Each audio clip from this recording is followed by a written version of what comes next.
خاتون حضور کی خدمت میں حاضر ہوئی اور عرض کی یا رسول اللہ صلی اللہ علیہ وسلم مجھ سے بدکاری سرزد ہو گئی ہے اور میرے پیٹ میں بچہ ہے اور میں چاہتی ہوں کہ آخرت کی سزا کی بجائے دنیا کے اوپر اس کی سزا مجھے دے دی جائے تاکہ میں پاک ہو جاؤں اور صاف ہو جاؤں، کیونکہ آخرت کی سزائیں بہت سخت ہیں۔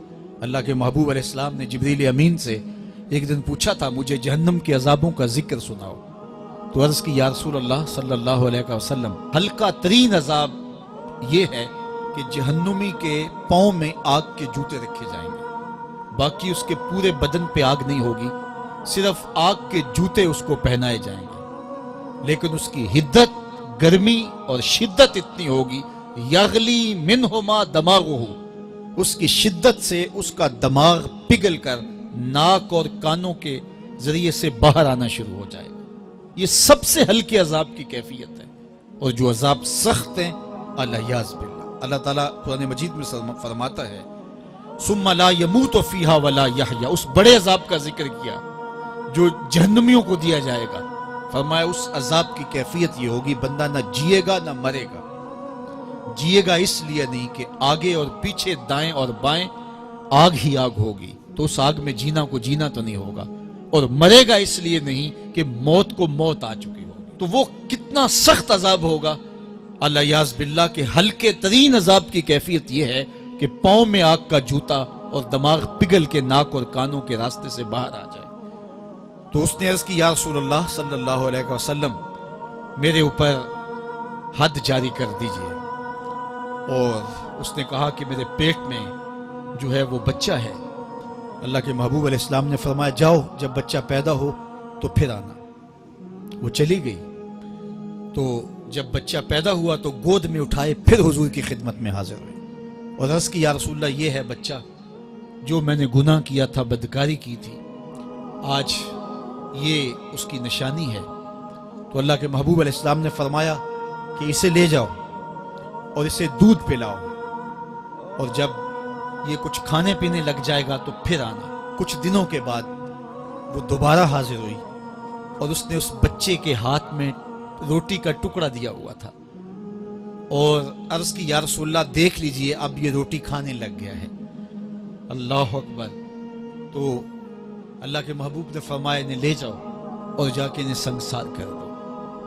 اس کی یہ حد بنتی تھی، اس کو سنگسار کیا اور اس نے خود یہ سزا اپنے لیے قبول کی۔ تو یہ بات ذہن نشین کیجئے کہ یہ وہ لوگ تھے کہ جن سے کبھی کوئی گناہ سرزد ہو جاتا تو وہ جلد توبہ کرتے، اور اس کی بڑی سے بڑی حد اور سزا بھی ہوتی تو وہ بھی کاٹنے کے لیے تیار ہو جاتے۔ میں اور آپ دیکھیں کہ ہماری زندگی میں اگر گناہ ہیں اور ہمیں سچی توبہ کی توفیق بھی نصیب نہیں ہے اور آئندہ نہ کرنے کا عزم مصمم ہو، پکا ارادہ ہو کہ یہ گناہ زندگی میں دوبارہ نہیں کروں گا، الگ بات ہے کہ پھر دوبارہ اس سے سرزد ہو جائے، لیکن جب وہ توبہ کر رہا ہو تو اس وقت اس کا پختہ عزم ہو اور اس کے دل کے کسی گوشے میں نہ ہو کہ چلو میں توبہ کر لیتا ہوں اور پھر ہو گیا تو پھر کر لوں گا، پکا عزم ہو کہ دوبارہ یہ گناہ نہیں کروں گا۔ اور اگر زبان سے توبہ توبہ کر رہا ہو اور دل میں ہو کہ ٹھیک ہے یہ تو صبح بھی مجھ سے عمل بد سرزد ہونا ہے،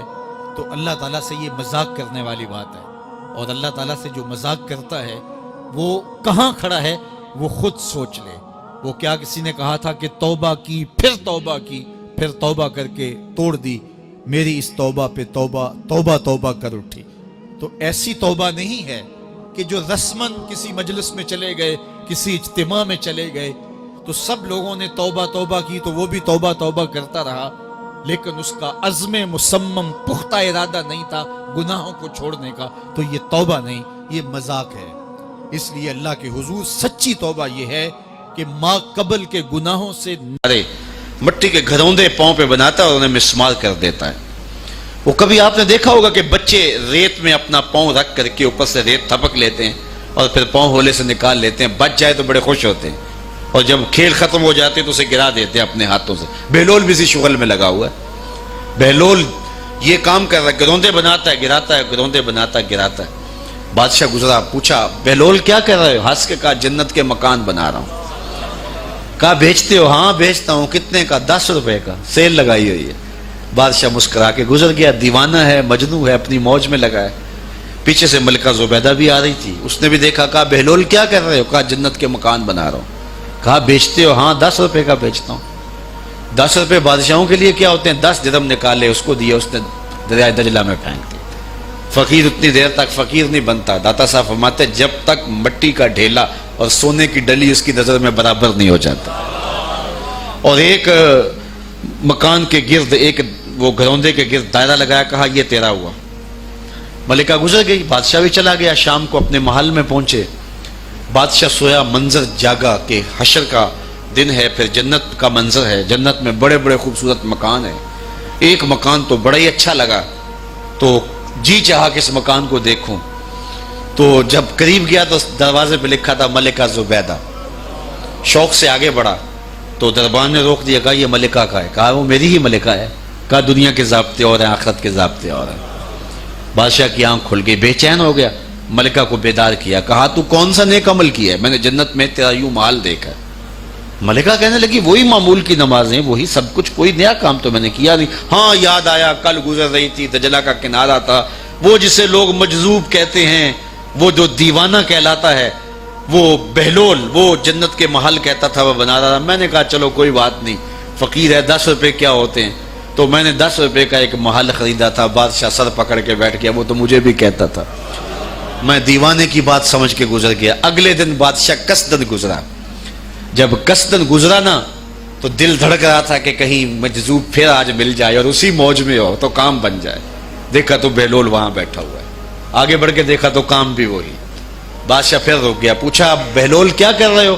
اب دل دھڑک رہا تھا کہ مجذوب ہے، کوئی اور بات کہہ دے تو چلو اچھا ہو کہ وہی جواب دے دے۔ اس نے وہی جواب دیا، جنت کے محل بنا رہا ہوں۔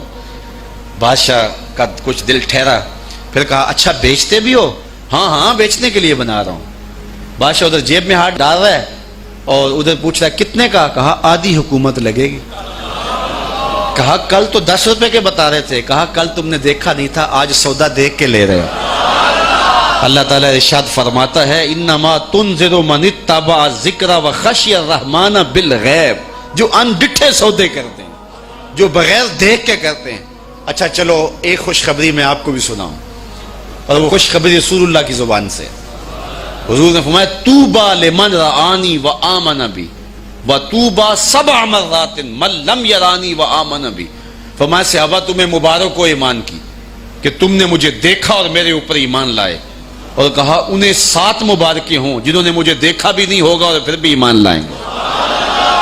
انما تنذر من اتبع ذکر وخشی الرحمن بالغیب فبشرہ بمغفرۃ واجر کریم۔ ان کو بشارت دے دیجئے بڑی عزت والے اجر کی اور خوشخبری بھی۔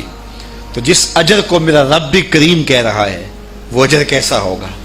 تو یہاں تو لہجہ دم توڑتا ہے اور الفاظ ساتھ نہیں دیتے کہ اجر کریم کی کیا تعریف کریں جس اجر کو میرے رب ہے۔ لا فضل لعربی علی اعجمی، کسی عربی کو اجمی پر کوئی فضیلت نہیں ہے، اور کسی اجمی کو کسی عربی پر کوئی فضیلت نہیں ہے۔ کسی گورے کو کالے پر، کسی کالے کو گورے پر کوئی فضیلت نہیں۔ فضیلت کا معیار صرف تقوی ہے۔ ہمارے آج بھی ہندوانہ رسمیں ختم نہیں ہو رہی۔ دولت کی تقسیم پر، امیر غریب کی بنیاد پر اس معاشرے میں تقسیم موجود ہے۔ ہمارے دیہاتوں میں چودھری اور کمی کی بنیاد پر تقسیم موجود ہے۔ رعایا اور حکمرانوں کی بنیاد پر یہاں تقسیمیں موجود ہیں، لیکن میرے اور آپ کے آقا و مولا نے قیامت تک آنے والی انسانیت کے لیے جو منشور دیا وہ یہ تھا کسی عربی کو اجمی پر کوئی فضیلت نہیں، کسی اجمی کو عربی پر کوئی فضیلت نہیں، کسی گورے کو کالے پر کوئی فضیلت نہیں، کیونکہ کالے رنگ بھی اللہ نے بنائے ہیں، گورے رنگ بھی اللہ نے بنائے۔ حکیم لقمان رنگ کے کالے تھے اور صورت اچھی نہیں تھی، تو کسی نے ان سے پوچھا کہ آپ اتنے بدصورت کیوں ہیں؟ تو حکیم لقمان نے کیا جواب دیا؟ کہا آپ شکل میں نقص نکال رہے ہیں یا شکل بنانے والے میں نقص نکال رہے ہیں؟ تو وہ خاموش ہو گیا۔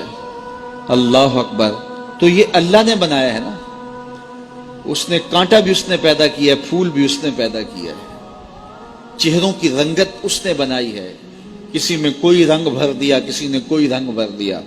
تو رنگوں کی بنیاد پر، نسب کی بنیاد پر کوئی افضل، کوئی اشرف، کوئی اعلیٰ، کوئی بد یہ نہیں ہے، بلکہ معیار جو دیا گیا وہ کیا تھا؟ تقوی. ان اکرمکم عند اللہ اتقاکم، جو زیادہ متقی ہے اللہ کے نزدیک وہی معزز ہے، وہی معتبر ہے. پھر حضور علیہ الصلوۃ والسلام نے عورتوں کے بارے میں تاکید کی کہ وہ تمہاری زیر دست ہیں، ان کی ملک کچھ نہیں ہوتا اور کمزور ہیں، ان کے بارے اللہ سے ڈرنا. اور حضور نے ان کے ساتھ حسن سلوک کرنے کی وصیت کی. پھر غلاموں کے ساتھ حسن سلوک کرنے کا حضور نے درس دیا کہ جو خود کھاتے ہو وہ انہیں کھلاؤ، جو خود پیتے ہو انہیں پلاؤ، جو خود پہنتے ہو انہیں پہناؤ. بعض لوگ ملازم کو، ماتحت کو جو ہیں وہ ہلکے کپڑوں میں کسن رکھتے ہیں تاکہ پتہ چل جائے کہ یہ غلام ہے، یہ ملازم ہے اور ہم باس ہیں. حضور علیہ الصلوۃ والسلام نے ان تین چیزوں کی تاکید کی. پھر حضور نے ہمسایوں کے حقوق کے حوالے سے بات کی، اور صحابہ فرماتے ہیں کہ اتنی بار حضور نے تاکید کی کہ ہمیں یہ گمان ہوا کہیں وراثت کے اندر حقدار نہ ٹھہرا دیا جائے. تو ہمسایوں کے حقوق کے حوالے سے حضور نے تاکید ارشاد فرمائی. پھر حضور نے تین باتوں کی تاکید فرمائی. پہلی بات، عمل میں اخلاص پیدا کرو، چونکہ عمل کا خلوص ہی قبولیت کا سبب و ذریعہ ہے. اگر عمل میں خلوص نہیں تو کچھ بھی پلے نہیں ہے. دوسری بات، حاکموں کو وصیت کرنا، جو بادشاہ وقت ہوں، حاکم ہوں، ان کو خیر کی بات کہنا، ان کو بتانا، ان کا قبلہ درست کرنے کی کوشش کرنا، یہ ذمہ داری ہے قوم کے اوپر. تیسری بات کی حضور نے یہ وصیت فرمائی، لزوم و جماعت المسلمین، مسلمانوں کی جماعت سے الگ نہ ہونا، الگ الگ ٹولیوں میں نہ بٹنا، لابیاں نہ بنانا، گروہ بندیاں نہ کرنا، جماعت کے ساتھ جڑ کے رہنا، فرقہ بندی سے بچنا اور جماعت وحدہ کا ساتھ دینا. حضور نے فرمائی تابع السواد الاعظم فإنہ من شذ شذ فی النار، جو بڑی جماعت ہے، سواد اعظم ہے، ان کے ساتھ رہنا، جو ان سے بچھڑ گیا وہ جہنم میں ڈالا جائے گا. در ماہی دا چھوڑی ناہی، نہیں تے ہو جاویں گا روگی، جیڑی بکری اجڑوں وچھڑی او بگیاڑا جوگی. اس لیے لزوم و جماعت المسلمین، مسلمانوں کی جماعت کے ساتھ قائم رہنا. پھر حضور علیہ الصلوۃ والسلام نے فرمایا، اے امت مسلمہ، میں تمہیں لاوارث نہیں چھوڑ کے جا رہا، میں تمہارے اندر دو بھاری چیزیں چھوڑ کے جا رہا ہوں، اور اگر تم ان کو مضبوطی سے تھام لوگے میں ضمانت دیتا ہوں تم کبھی بھی گمراہ نہیں ہوگے. ایک اللہ کی